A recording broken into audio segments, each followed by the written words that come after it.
providing insight and resources for your spiritual journey. Unity Online Radio.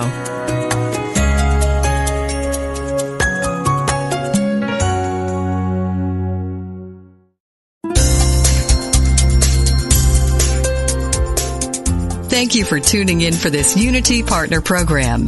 Unity Online Radio partners with spiritual leaders from organizations whose mission and messages complement Unity's. We are pleased to bring you this program on Unity Online Radio, the voice of an awakening world.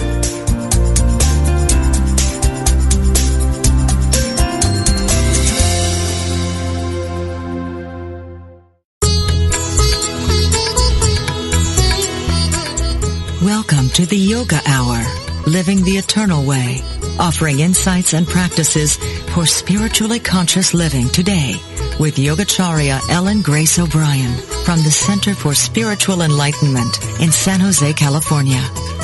To ask questions or join in the discussion, email us at theyogahour@unityonlineradio.org. Now, here's your host, Yogacharya Ellen Grace O'Brian. Good morning and welcome to the Yoga Hour, a time to open our hearts and our minds to the infinite. I'm Dr. Laurel Trujillo, hosting the second of our monthly conversations about Dharma with the Yoga Hour's founder, Yogacharya Ellen Grace O'Brian.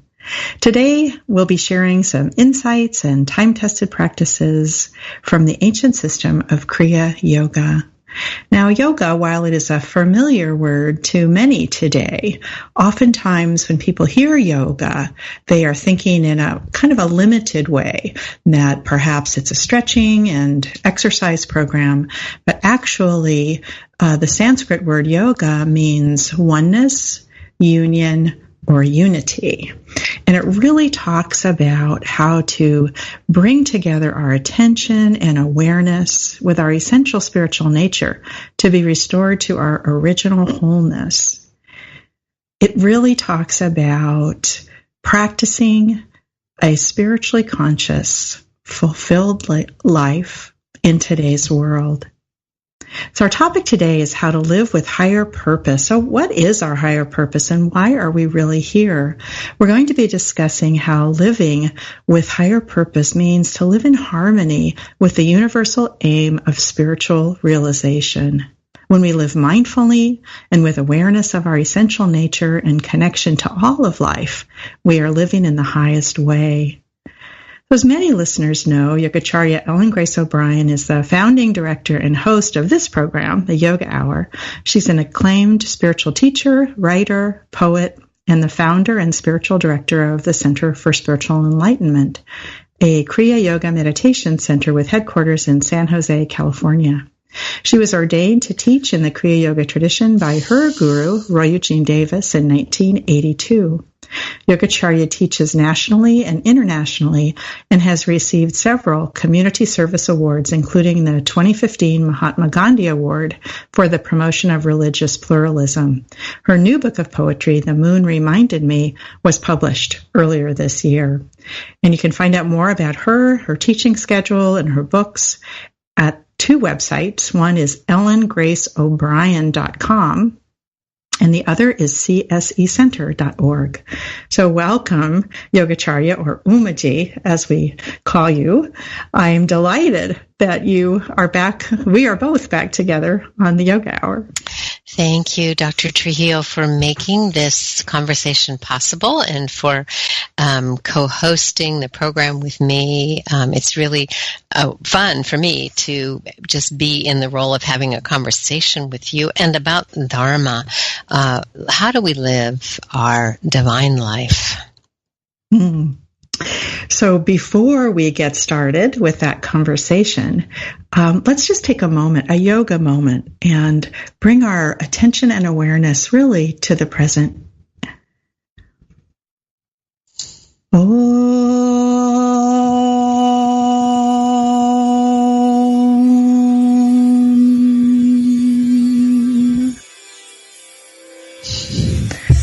So in the midst of our busy day, our busy life, let's just take a moment to turn our attention within and using a tool that's so handy because it's always with us, our breath.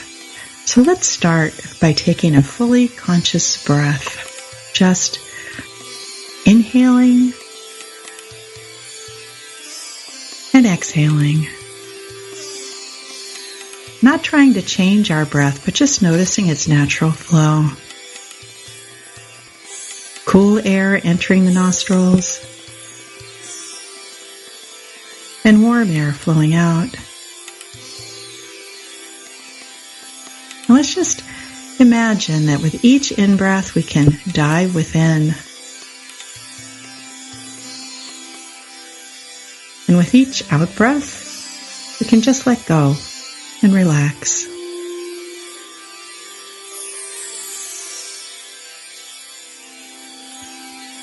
In this moment, as we dive within, we can open our heart to the essence at the core of our being.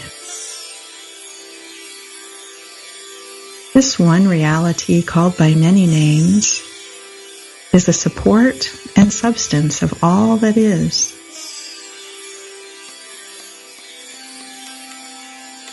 Right where we are, right here and right now, this divine essence is present. It's within us, between us, and all around us.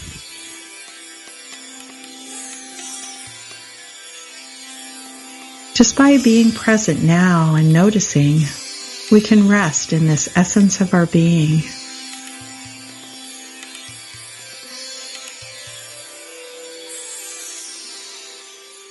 We can watch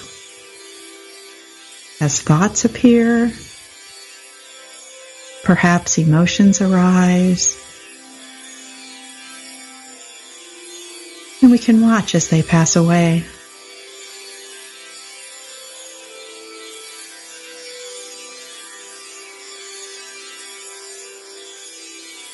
We become aware of our essential nature beyond words and thoughts,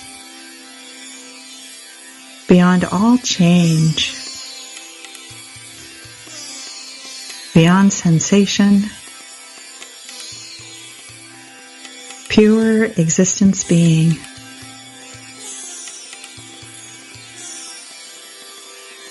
And as we rest in this essence of our being, we're aware of the peace that's always with us.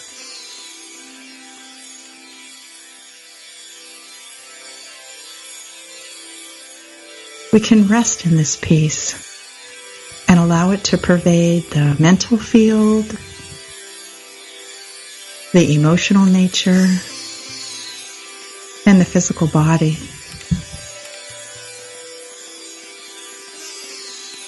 And we can take this peace with us into the rest of our day and let it overflow as blessing for all beings everywhere.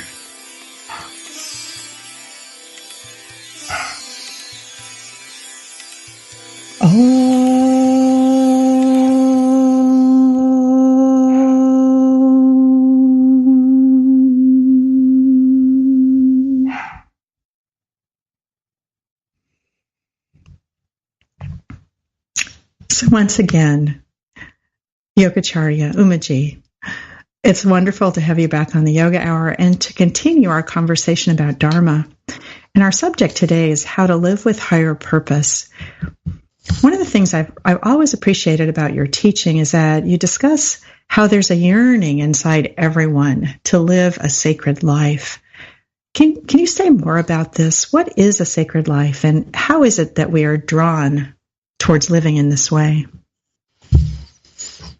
Well, first, I want to thank you for the beautiful meditation. It was really, really very nice. A good way to begin, and it's just a beautiful experience. So this idea of living a sacred life is really just the invitation that we all have to thrive and to prosper and to fulfill our potential, which is divine. You know, everything in nature that we observe has this impetus to grow and to become in fullness, that which it is. So the seed of an apple is naturally driven to become an apple tree, to blossom and to bear its beautiful fruit. And as human beings, we have that same divine impulse within us to fulfill our potential. And it turns out that for us, that potential is to be able to blossom the divine qualities within us that can bear fruit in the world that is useful. A life that has meaning and purpose. That's really lovely. When I think about a sacred life, I also reflect on how, life itself really is sacred. If we come from the deepest place where we are all connected and connected with everything else that's in manifestation. And so sometimes it's just fun or useful to reflect on that as we go around about our daily activities, to just really feel the sacredness of life and feel that connection from a deeper place. It really is. And, when you study yoga philosophy, of course, the first and perhaps most critical thing that we learn is that prior to spiritual awakening, people are living primarily from an egoic consciousness, which is this sense of being a separate individual, a discrete form of existence that is separate from the source. And so things, and from that consciousness, things are objectified. Life is seen in the bits and pieces, and it's seen, through the eyes of, what can I consume? What good will it do me?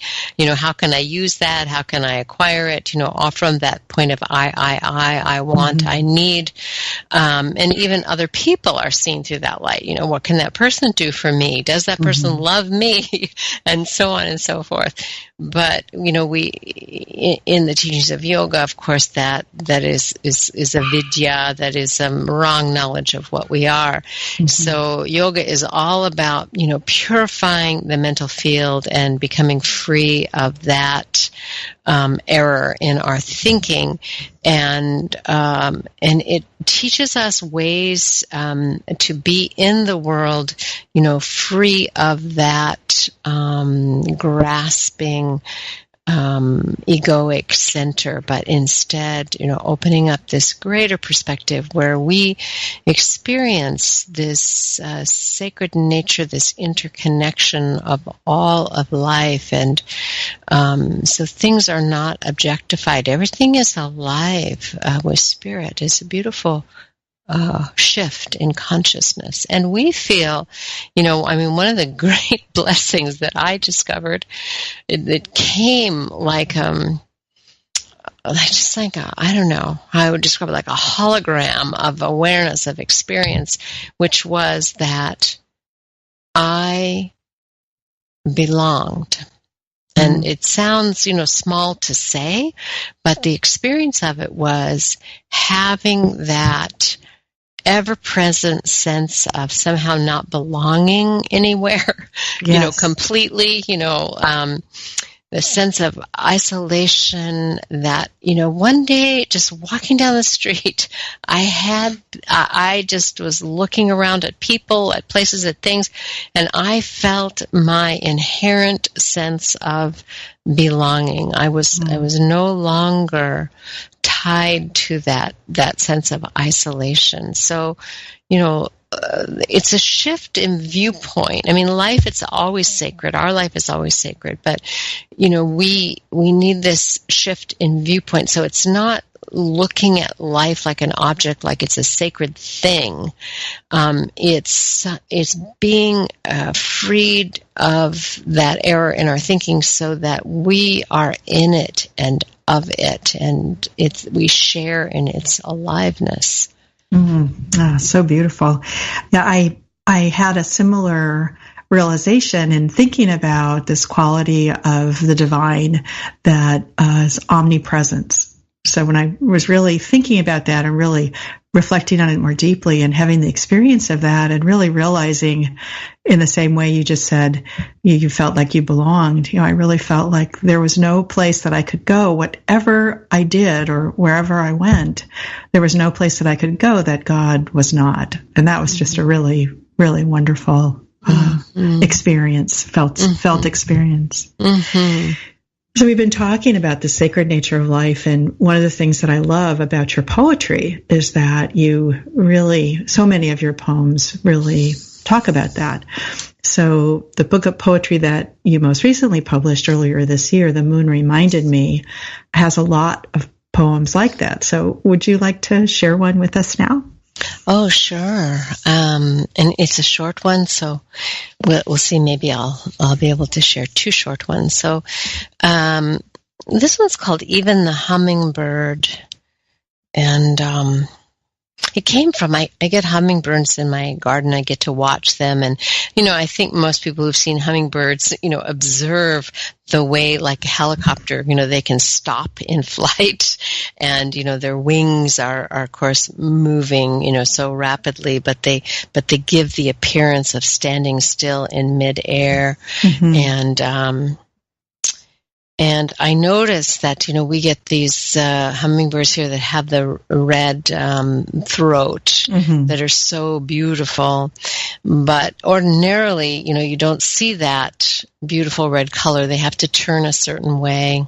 Right. And so this poem came with the idea that this beauty of the hummingbird is revealed the moment that the hummingbird moves its throat and begins to sing. Then you see this beautiful red color. So it's called Even the Hummingbird. Even the hummingbird stops at noon to pray, offering the ruby of praise, the price of one moment in the green sanctuary of belonging. So, of course, that really relates to what I was just saying about entering life, entering life as sacred with this sense of belonging. And, here I'm tying the sense that praise is a way to enter in.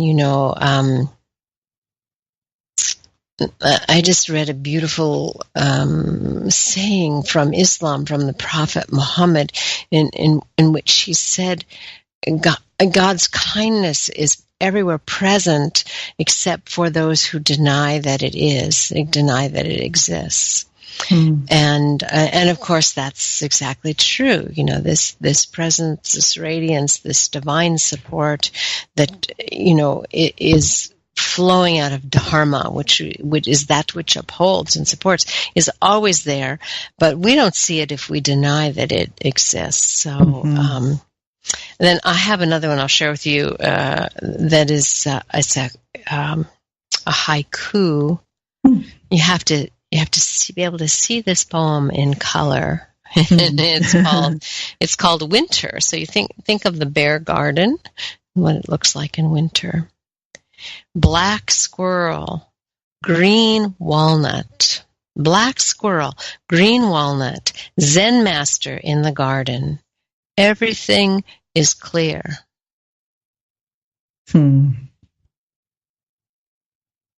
That's beautiful. I can see it in color in my mind. This is great. Yeah, we're blessed with a walnut tree in the neighbor's yard, and we do get the squirrels that bring them along and store them somewhere in our garden. But seeing especially the black squirrel and that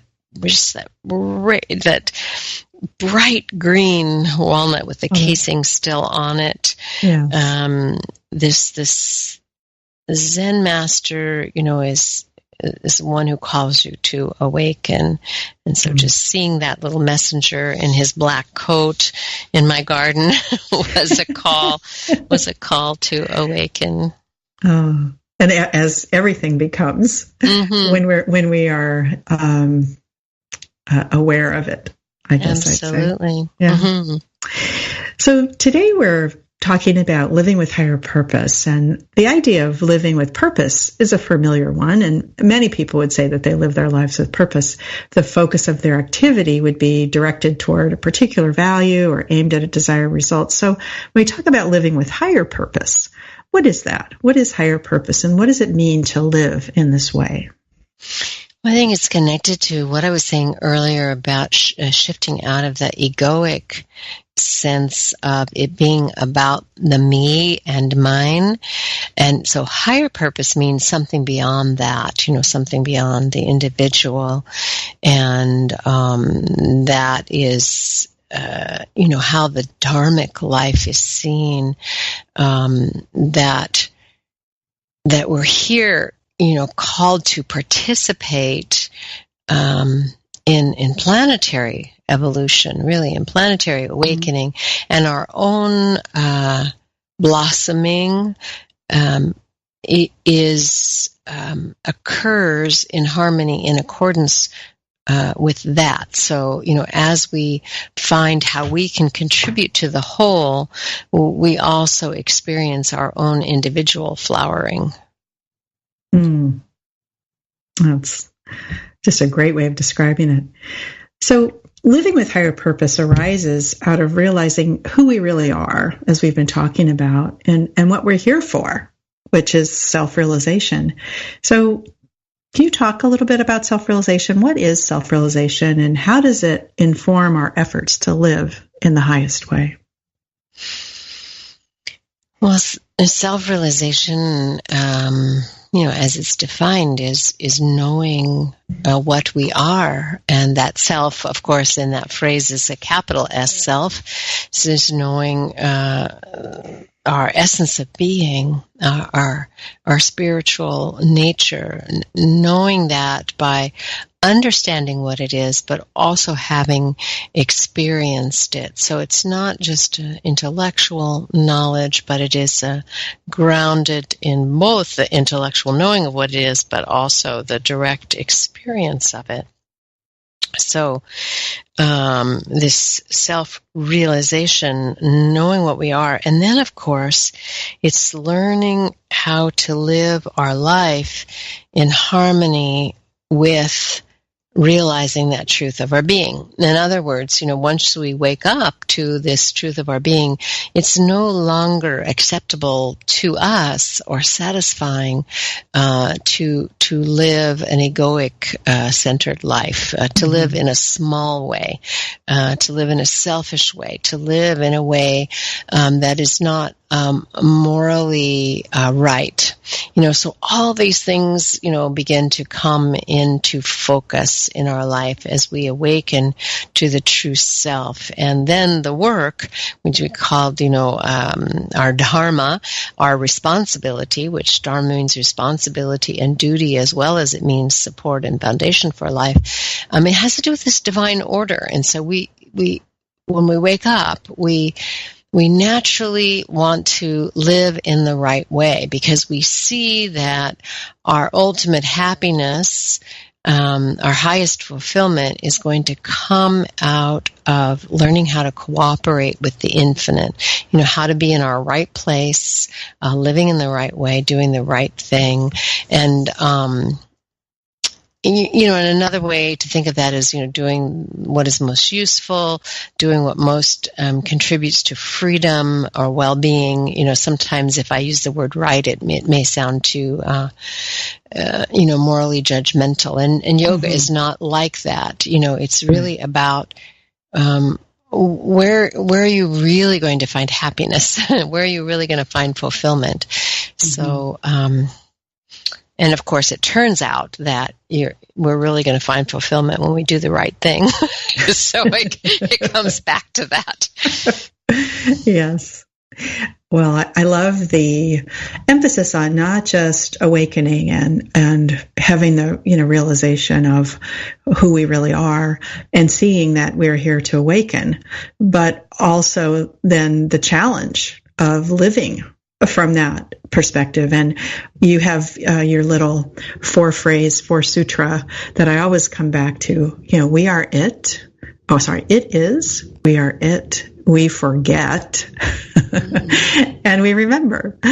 And to me, that's really what we're talking about, with trying to live in that way. I mean, oh my gosh, talk about forgetting, but then catching yourself, and remembering.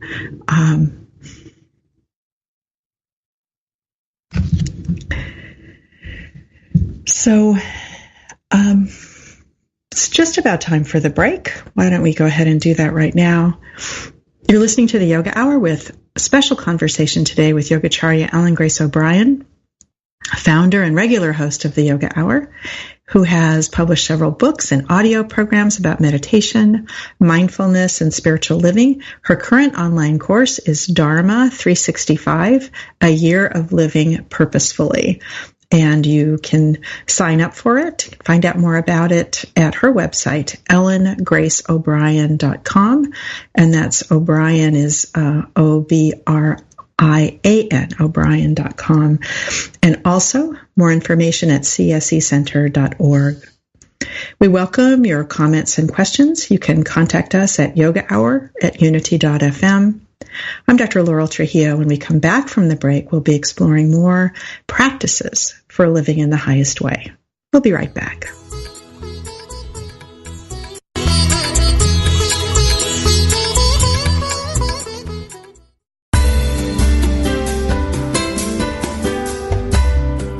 If Unity Online Radio has helped you grow spiritually through programs like this one, please consider supporting this online radio programming. Visit www.unity.fm and click on Donate Now. Thank you for helping us continue to serve as the voice of an awakening world.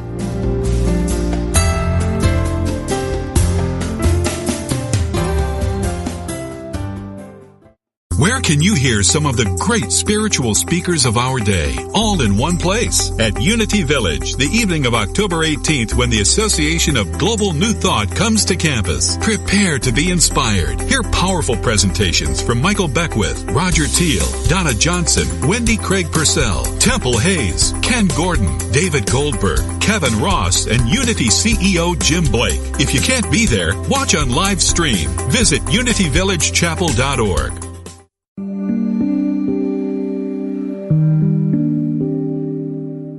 Did you know that the Buddha gave us the formula to create a beautiful, abundant life? Did you know that Jesus gave us the formula to create a beautiful, abundant life? Did you know that both these masters taught exactly the same thing? And guess what? They did not teach the law of attraction. They taught the great paradox of prosperity.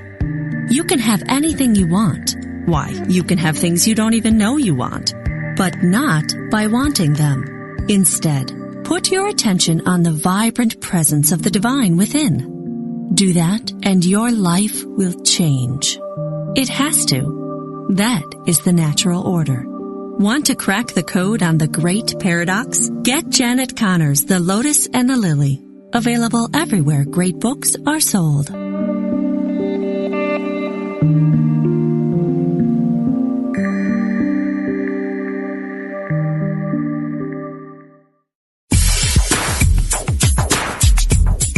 God is formless, yet takes many forms. What goes around comes around. Chant the name of the Lord and be free. No one comes to the Father except through me. Ever been confused by the variety and apparent contradiction within world religions? Join Reverend Paul John Roach every Tuesday for insight into those principles held in common by all the great religious traditions in world spirituality, exploring the unity within all cultures and faith traditions. Using discussions, interviews, humor, insight, and practical advice, we will clarify the confusion and reveal simple yet profound truths. Call in with your questions and ideas and help break down the barriers that separate us from one another. That's World Spirituality with Paul John Roach, Tuesdays at 11 a.m. Pacific, 2 p.m. Eastern, here on Unity FM, the voice of an awakening world.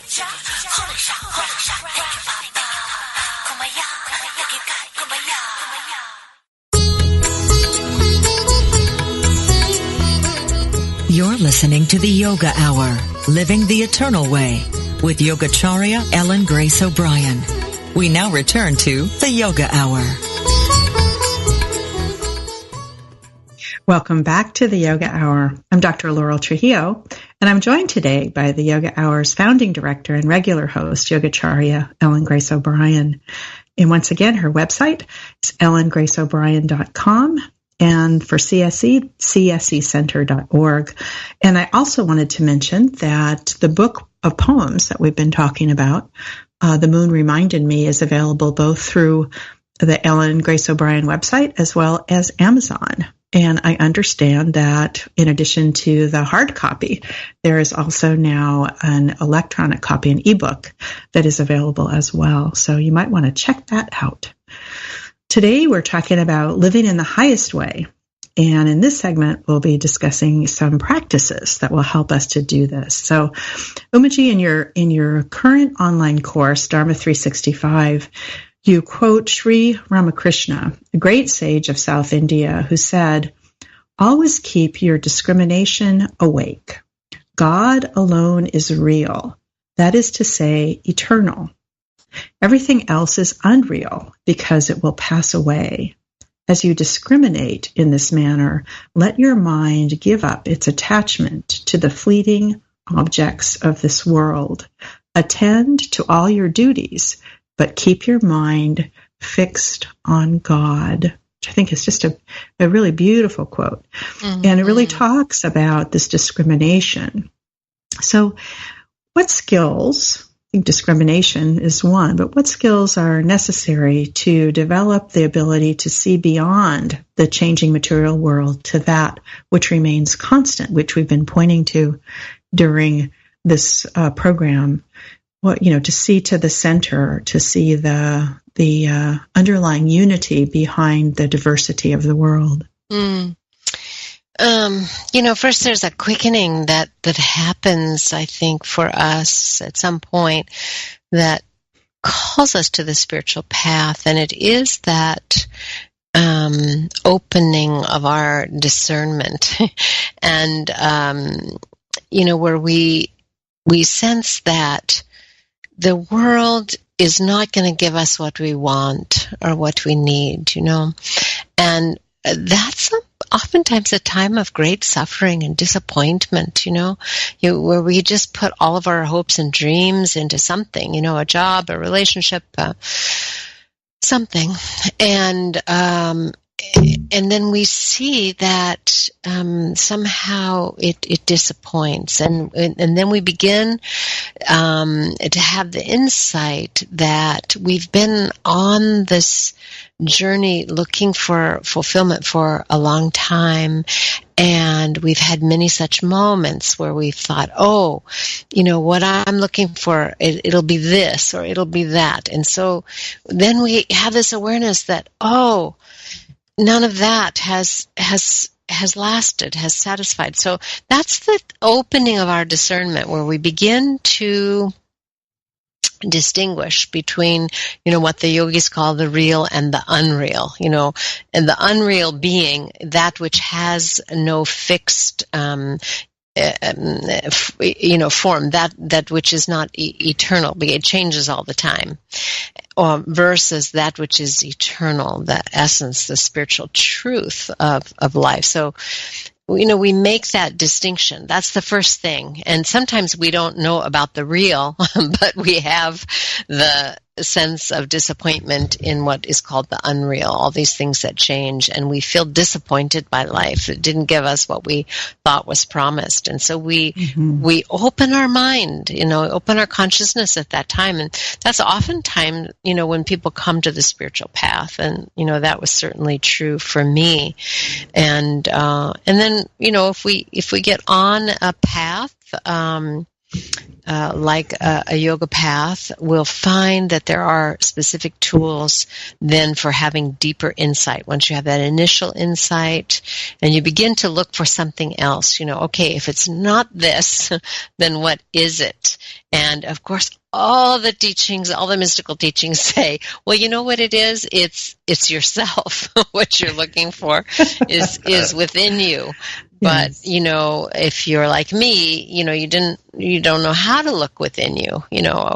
Right. What is it that we're actually looking for within us that makes no sense to us? But, that's because we're trying to look for something physical or mental, and what we're looking for is spiritual. It's beyond that. So when you find a teacher who can teach you, how to meditate and also give you a map, of consciousness to help you understand more about, what you're looking for is actually beyond the physical level. It's beyond the energetic level. It's beyond the mental level. And so you begin to learn how to arrange conditions through meditation and practices like pranayama, so that you can directly experience that which does not change. You can directly experience your own self, and then you begin to have that deep awareness that helps you have a practice non-attachment, because you directly know a higher truth about what life is. Mm-hmm.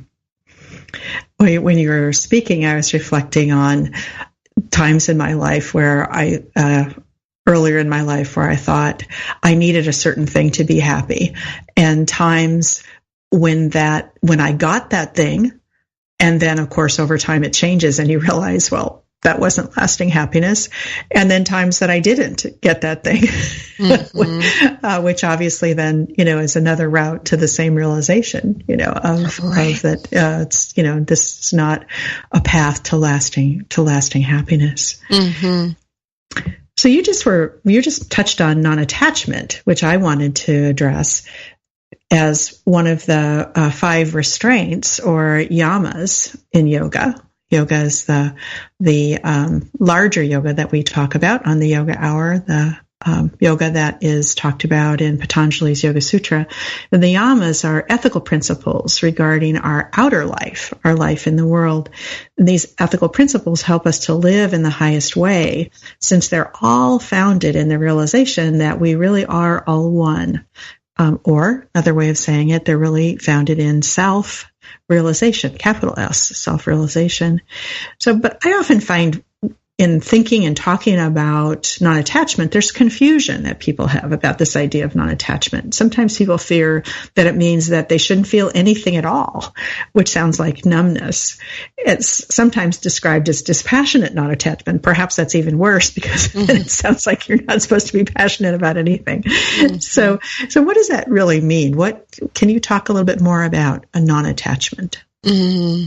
Yeah, I have experienced that too. The question, it's a common question about that. Like one of the teachings is to be non-attached to the results of our actions. And so commonly people wonder, well, if I don't have an attachment, in other words, if I'm not invested in the way that something comes out, where am I going to get the energy to stay committed to it? Right. And it's really a beautiful teaching as we study it. So what we understand is that where the energy comes from is that we put all of our energy to doing something in the moment and in the right way. And we understand that we actually cannot control the outcome of anything. There's always an unknown factor in there. We have several things that we can control, and we do control when we're committed to doing something in the right way.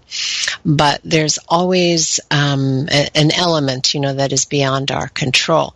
So in a way, non-attachment to the outcome of results is simply acknowledging what is true.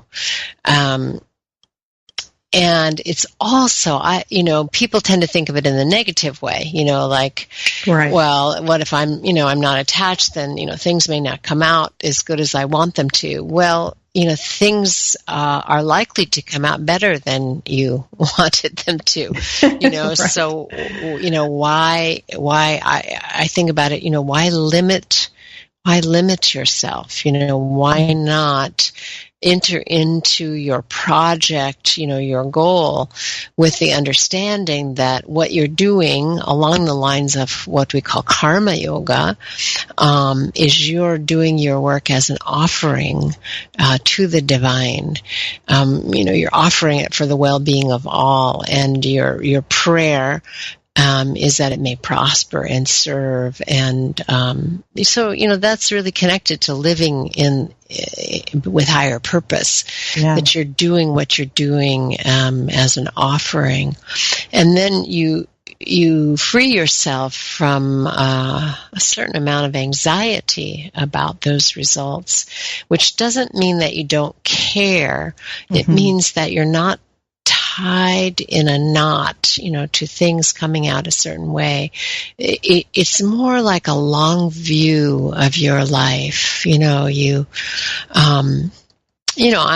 a poet, besides being a spiritual teacher. So, I submit poems to be published, and I get rejection letters like every other writer. And, you can really be attached to, it seemed like the right place for it to be, and they don't like me, and they think my work is awful, and you can go to that whole thing. Yes. Or you can just say, there's another place for this, and there's a divine order here that I'm offering this to serve, and it's going to be, I have to do my part of submitting it, but if I get all attached to where it's going to land, then I would be devastated by those rejection letters. Mm-hmm.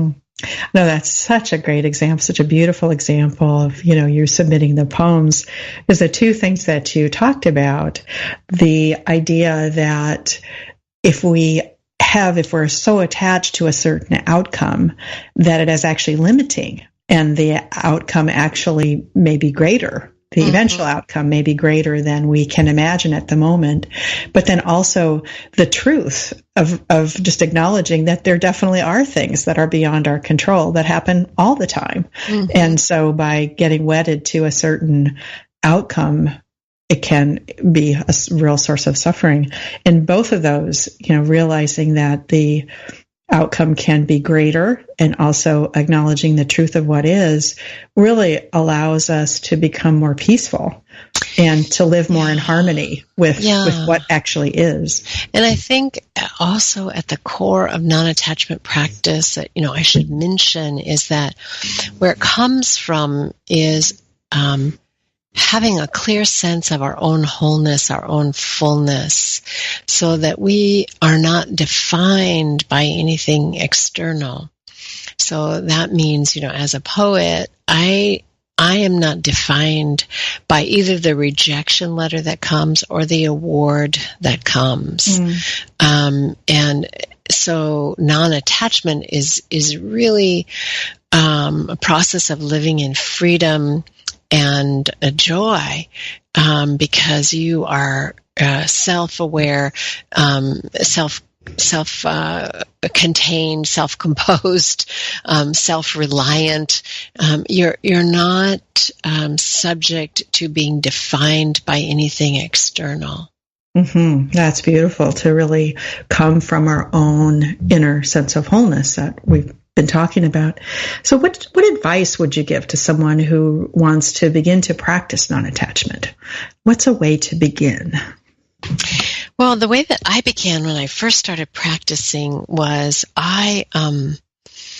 there's a connection between where we suffer and where we're attached to an outcome. And so I began sort of, maybe the mystics would call this part of the via negativa. In other words, it was sort of instead of going with non-attachment, I went with, well, where is my attachment? How can I tell where I have attachment, from where I'm actually feeling pain around things? And that really helped me, because it helped me to see that I was setting that up myself, and that I could also uproot it and untie the knot myself. So, I began with the practice of noticing where I was practicing attachment. And then, realizing that non-attachment was an option. That's great. And a great example of the main Kriya Yoga practice of svadhyaya, of self-study, of, noticing where your attachment was. And then the tapas, the practice of then realizing that there was another way. That's beautiful. So, we've been talking about living in the highest way, and that really is coming from this sense of seeing beyond the changing nature of things toward the reality, toward the truth at the center. So focusing on that which is unchanging and not being attached to the changing senses and mind really sounds like a great idea, but we often slip into attachment to those changing ideas. So in addition to what we've just mentioned, can you mention other practices that can help us keep our focus on God, on the unchanging nature of reality that lies behind that changing surface?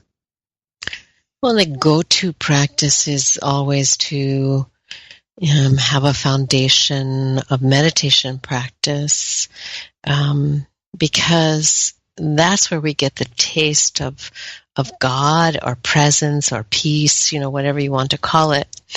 By touching in on our own essential nature, meeting God every day in the temple of peace within us in our meditation.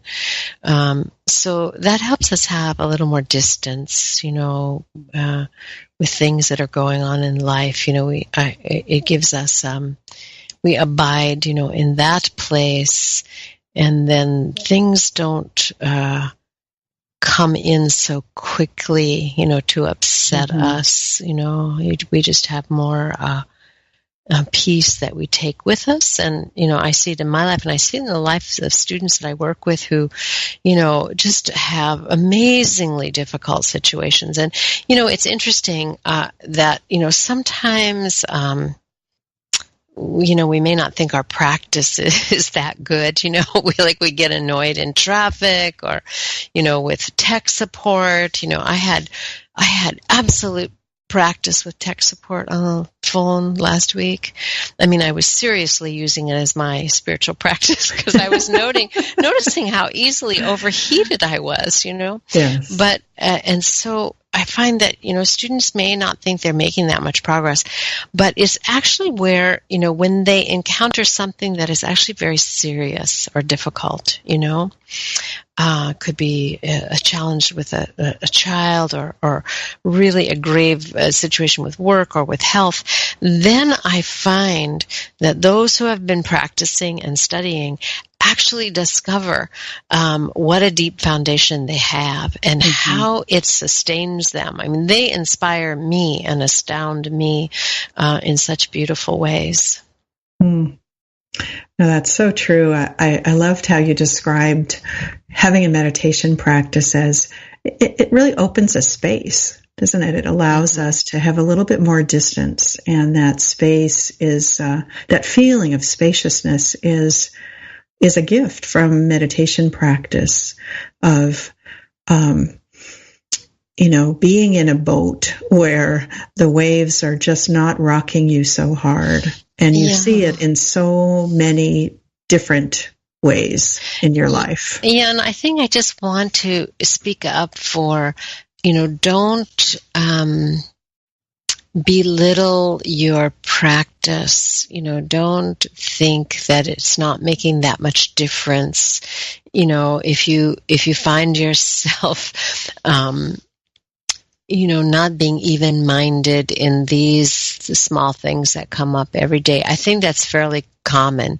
And then we have an idea that we're going to be perfect, and the idea of perfection is that, I'm not going to get angry, when somebody cuts me off in traffic. And you just might, but that doesn't mean that you don't have the spiritual foundation. So that's what I was trying to say, that you may, just think, I'm not making that much progress because I got, angry with tech support. But when you come to a place that is difficult, if you have a steady practice, if you have a deep practice, you're going to discover you also have a strong foundation. Mm-hmm. No, it's a great point. So let's turn to something a little different. Sanskrit word sankalpa refers to setting an intention. And I know in Dharma 365, you work with this quite a bit. So can you talk about sankalpa? What is sankalpa, and how does setting an intention relate to living in the highest way? Well, sankalpa just really means that. It means setting an intention. I think in terms of how we would connect it to dharmic living, it's an awareness that our life proceeds from the inside out. In that, I love a quote that's attributed to Rumi that says, work at least as hard on the inside as you do on the outside. So I probably haven't said it exactly right, but that's the gist of it. So in other words, we tend to approach life working really hard on the outside and giving a little bit of time to our inner work. Right. But the reverse of that is actually true. And so, this intentional engagement in what is called sankalpa, which is learning to work with intention. It's like you create an energetic vortex, if I guess I can put it that way, an energetic vortex from the inside to the outside of your life that opens up an energetic avenue for you to notice opportunities that have to do with what it is that you're looking to materialize, and it also then draws to you opportunities and support that are in harmony with the intention that you have set. So it's learning how to understand that there's one mind in this world. There's one life, there's one reality, and there's also one mind. And that mind that cosmic mind, we would call it, is sensitive to the impressions and the beliefs that are held in our individual mind. So when you set a sankalpa, you practice it by seeing and experiencing that which you are looking to unfold in your life. You start with it in the completed state. In other words, you accept it as realized. And you work with what that's like, in your consciousness. So you establish it first in your mind and consciousness, and that's what creates that energetic vortex that can draw to you what you need. That's such a beautiful description, and I love the way that you said it, living from the inside out. And unbelievably, we've actually come almost to the end of our time, but I did want to have another poem. I just love your poems and really find them inspiring. So perhaps a short one? Thank you. Yes. Here's one.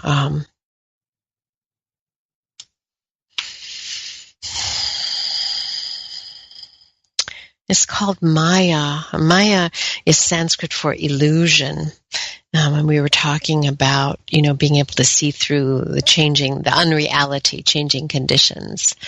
Maya is Sanskrit for illusion, the principle of appearance, the power and mystery of creation, that which conceals the real or our divine nature. So this poem is called Maya. Buddha points to the earth.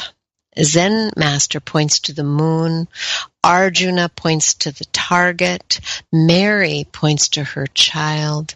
Jesus points to the heart. Rumi points to Shams. We all look until we see. So just really beautiful.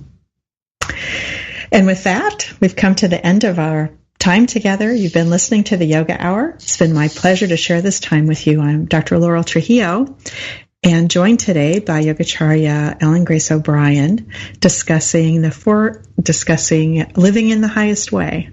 This is the second of our continuing series on Dharma. If you missed last month's conversation on the 4 goals for spiritually conscious living, purpose, abundance, pleasure, and freedom, you can access it in our archive at unity.fm/the Yoga Hour. You can find out more about Yogacharya's programs, including Dharma 365, and also her recently published book of poetry, The Moon Reminded Me, at her website, ellengraceobrian.com, and also more about CSE's programs at csecenter.org. It's been great to have this conversation with you today, Umaji. I look forward to our next conversation on November 9th.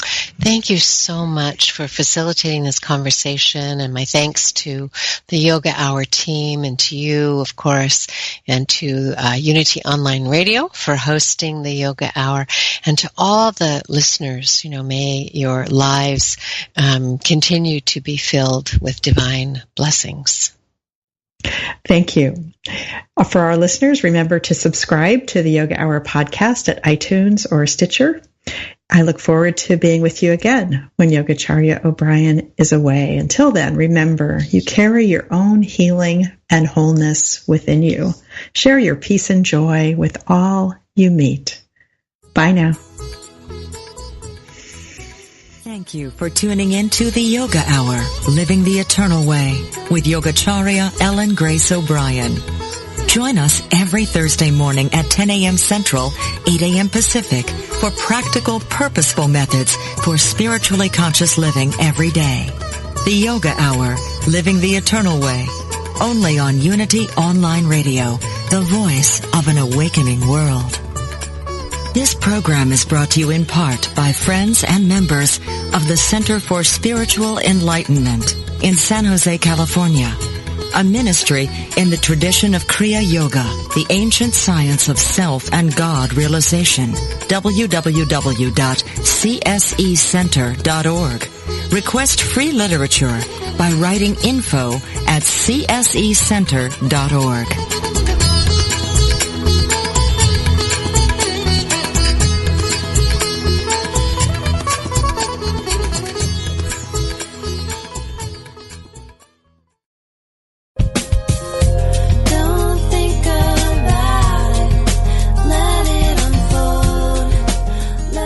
When you truly understand the laws of the universe and live a life based on these profound and unwavering truths, then your dream life starts today. No more waiting, no more wandering. If you're ready to let go of the striving and move into the allowing, you're ready for everyday attraction on Unity Online Radio. We study the teaching of Abraham given to us by beautiful Esther Hicks, so we can release confusion for clarity, exchange struggle for serenity, and have the time of our lives today. Join host Ray Zander every Friday at noon Central Time, 10 a.m. Pacific on Unity Online Radio for Everyday Attraction, where the law of attraction gets real.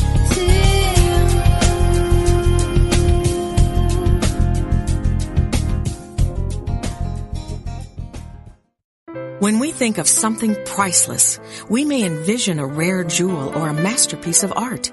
In our minds, their value may be partially based on the fact that they're not easily found or duplicated. We tend to place greater worth in such things and may overlook the everyday treasures each one of us already possesses. Regardless of our individual tastes and perceptions, there is one thing we all value, a treasure we constantly seek: peace of mind. Ironically, peace isn't rare. It's an unlimited and ever-present gift that lives within each of us, waiting to be found. I can uncover my buried treasure today. Peace is priceless. Peace can begin with me. To find a Unity Church near you, please visit our website at www.unity.org.